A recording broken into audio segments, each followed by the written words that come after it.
May 1st Daily Devotional from the Heart by Ellen G. White. Compare the sinner and the righteous.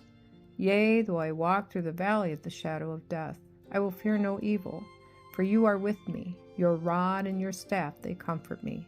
Psalms chapter 23, verse 4.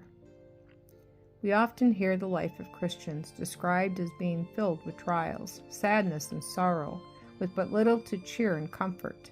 And the impression is too often given that if they should give up their faith in their efforts for eternal life, the scene would be changed to pleasure and happiness. But I have been led to compare the life of the sinner with the life of the righteous. Sinners do not have a desire to please God, therefore can have no pleasing sense of His approval.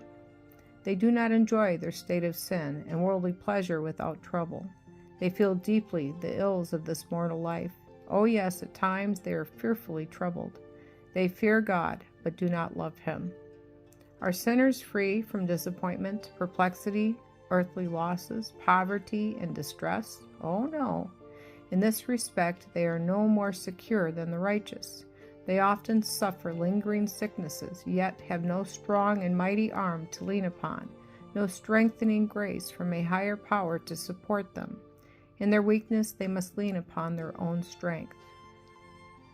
They cannot look forward with any pleasure to the resurrection morn, for they have no cheering hope that they will then have part with the blessed. They obtain no consolation by looking forward to the future. A fearful uncertainty torments them, and thus they close their eyes in death. This is the end of poor sinners' lives of vain pleasures. Christians are subject to sickness, disappointment, poverty, reproach, and distress. Yet amid all this they love God, and love to do His will, and prize nothing so highly as His approval.